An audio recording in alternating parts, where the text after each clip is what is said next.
When Germany attacked Poland in 1939, France and Britain declared war on Germany. However, France didn't react immediately, and this had a critical impact on the country throughout the war. The situation in France was uncertain. The state economy has not yet recovered from the prolonged economic crisis. There were many unemployed people in the country, and those who had jobs received little pay. French peasants have suffered most from the crisis because they have been prevented from exporting their goods to international markets. The constant changes of government in France and the contradictory, half-baked reforms only made the state's economy worse. The confrontation between the far right and the far left continued. Communist calls for rebellion led the French authorities to consider the Reds more threatening than the German invasion. At the same time, French nationalists supported Hitler's actions and insisted that France needed a similar ruler. Both ideas gained popularity among the French people. All of this has led French politicians to worry more about their ratings than about confronting Germany. Mobilization in the country was delayed. Despite the fact that war was declared on Germany, no one wanted to announce the beginning of hostilities. Moreover, they did not want to announce the invasion of Germany either. Instead, the French soldiers were moved to the border with Germany, where they were to await enemy action. Such policy of the French authorities was called phoney war. The French army was led by generals who had made their careers in the First World War and relied on the experience of the time. The Maginot Line was created to defend France. This was a network of defensive fortifications in the form of forts and bunkers, often connected by underground tunnels, as well as dozens of dugouts and pillboxes. It was 400 kilometers long and 20 kilometers deep, covering the entire Franco-German border. South of it was situated a weaker network of 600 kilometers of defensive fortifications directed against Italy, Germany's ally. To the north of the line, a Belgian defensive chain began, which was also much weaker than the Maginot Line. The French military leadership believed that the German army would be stuck in attacks on the Maginot Line, as it was in World War I on the Western Front. However, they did not plan to invade Germany by themselves, fearing that the French army might also be stuck on German defenses.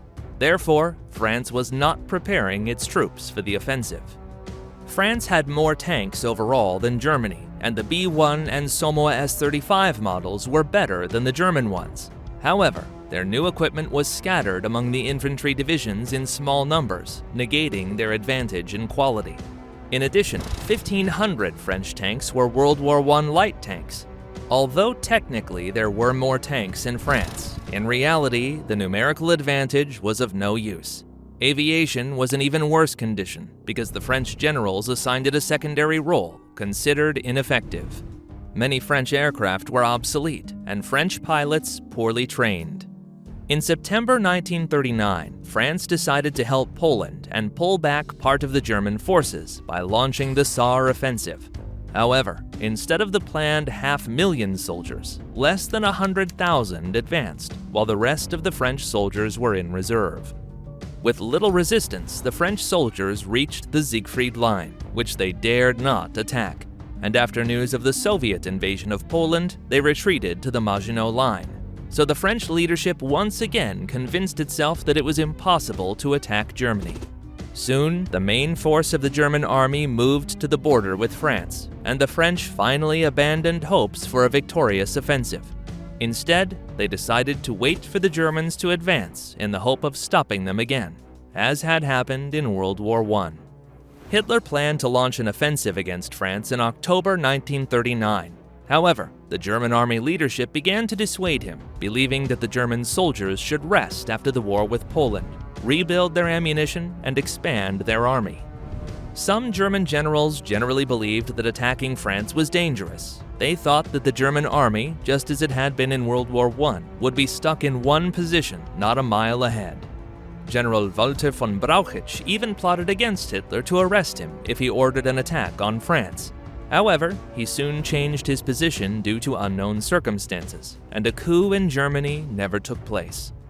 For the attack on France, a plan Gelb was produced. According to it, the German troops were to quickly capture the countries of Benelux and from there launch a wide offensive on France. In a short time, they had to reach the river Somme and continue to advance to the inland of France. When General Erich von Manstein saw the plan, he called it the New Schlieffen Plan, comparing it to the German Empire's military plan, for which it lost World War I. Then he produced his own plan for war with France. The idea was to draw the French into Belgium and then make a tank attack through the Ardennes to break through the defenses, enter the rear, and thus launch an offensive deep into French territory. However, Manstein's plan was rejected. Winter that year was the cruelest in the 20th century. Storms often rose, there was considerable precipitation, and freezing temperatures reached 42 degrees. The French army was concentrated at the Franco-German border. Many soldiers sat in the cold, concrete pillboxes of the Maginot Line in the severe frosts, waiting every day for the Germans to attack. In contrast, the German army wintered in the barracks, as Hitler didn't decide to launch an attack.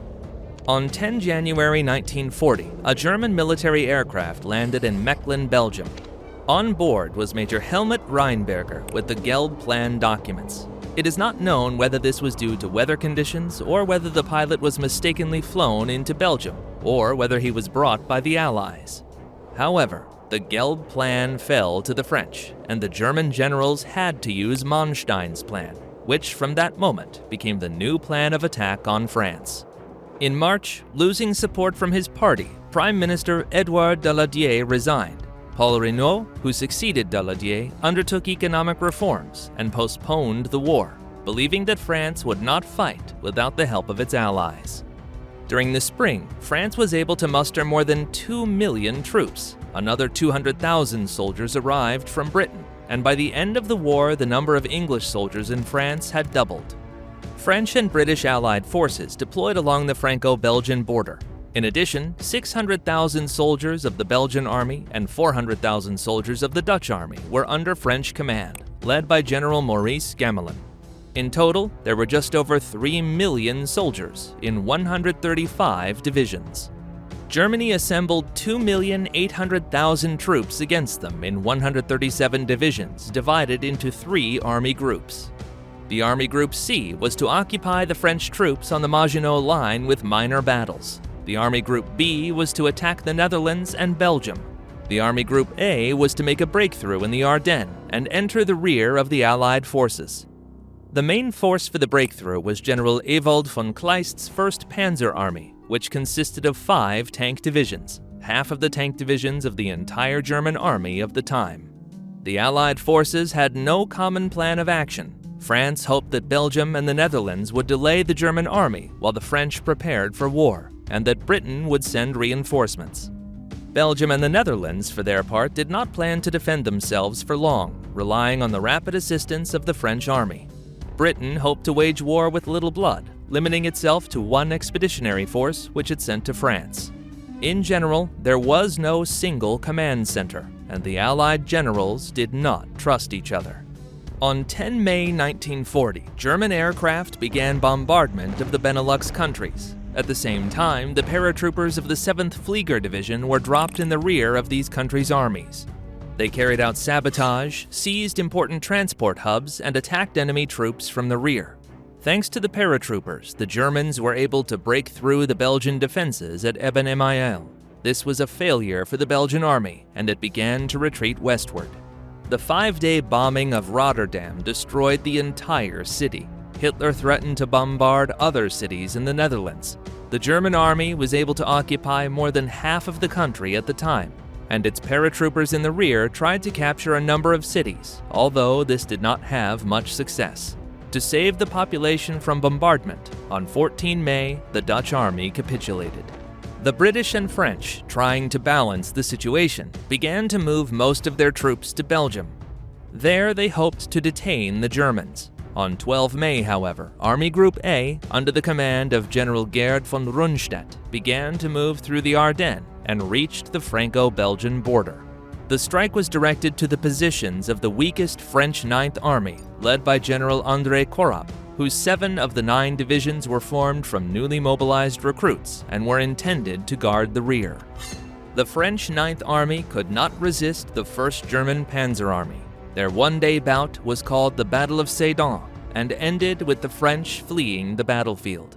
As a result, there was a significant gap in the defense of France. On 13 May, the Germans occupied Sedan, from where they moved west to the English Channel, directly behind the Allied forces in Belgium. The Allied army, aware of the peril of the encirclement, began to retreat to the sea. The French army tried to cut off the German troops which were entering the rear from the flanks. However, this offensive was poorly prepared, and the approach of the German reserves finally halted it and allowed the Germans to advance further west. On 20 May, the Franco-British army in Belgium was cut off from the rest of France. The Belgian army, supported by some French forces, resisted until 28 May. But because of the loss of most of his country, King Leopold III of Belgium decided to surrender. Franco-British forces at Dunkirk were largely saved from a final defeat because Hitler halted the offensive on 23 May. The reason is not yet known.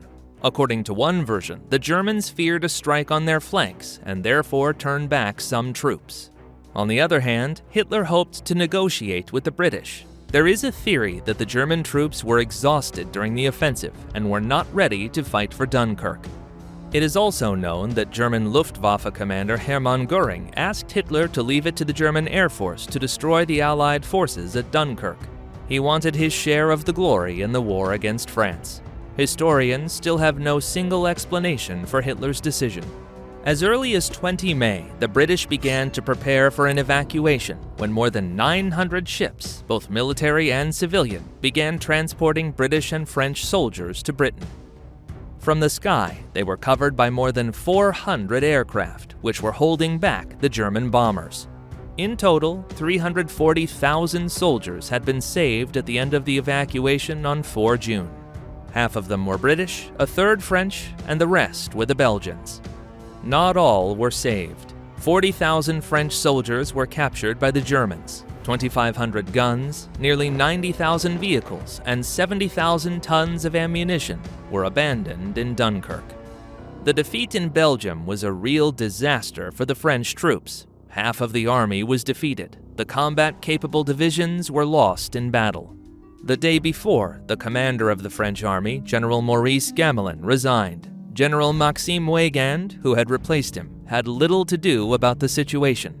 He decided to accumulate troops in the hope of keeping the Germans at the frontiers he had inherited from his predecessor. This created a defensive line along the rivers Somme and Aisne, which went down in history as the Weygand Line. On 5 June, the Germans began to implement a new plan of attack deep into France, which was called Rotte. The French tried to resist, winning many minor battles, but the Germans now had a considerable numerical advantage. The return of 100,000 French soldiers from Britain without a British expeditionary force could not remedy this situation. On 7 June, Army Group A broke through the Aisne River front and headed to the Franco-Swiss border. Thus, they entered the rear of the French troops standing at the Maginot Line. On the other hand, the Germans came to the eastern flank of Paris. Meanwhile, Army Group B had crossed the Somme and forced the French to retreat to the Seine River, where they began to build a new line of defense. On 10 June, Italy declared war on France in the hope of snatching more land from the country that was losing rapidly. The Italian advance was halted by 6 French Alpine divisions. Taking advantage of the defenses in the mountainous terrain, they restrained the more powerful and numerous enemy forces. The Italians were unable to capture French territory, except for several mountain passes and the town of Menton. At the same time, the Germans approached Paris. French authorities evacuated to Bordeaux. After 4 days of battle for the city, the French army left the capital. On 15 June, Army Group C attempted to storm the Maginot Line, but failed. French soldiers, though surrounded, were prepared to fight and had enough supplies to hold the Germans back. For the same purpose, another line of defense was established south of the Loire River. French politicians, however, had a very different opinion. Philippe Pétain was elected prime minister on 16 June. He promised to negotiate with Hitler and did indeed begin the week-long negotiations. Hitler insisted on the unconditional surrender of France, and Pétain agreed to it. On 22 June 1940, in the forest of Compiègne, where Germany had once surrendered. Pétain signed the Act of Surrender of France. Hitler insisted that this should be done in the same car of Marshal Foch, where in 1918 the Germans signed a truce and ended the First World War with their defeat. For France, the War of 1940 was a disaster. Germany took Alsace-Lorraine province, rich in resources. The Nord-Pas-de-Calais region has moved to the puppet Reich Commissariat of Belgium and northern France. Another 2/3 of the state was occupied by German soldiers over the next 4 years.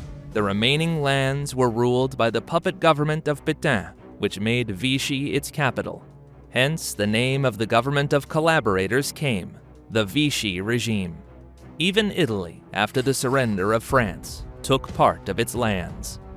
The French people were divided into those who supported the pro-German government of Pétain and those who supported the Free France of Charles de Gaulle from London. It took a long time and an even greater effort for the supporters of a free France to celebrate their victory, and for the Vichy government, led by Philippe Pétain, to be sentenced to death for crimes against the state.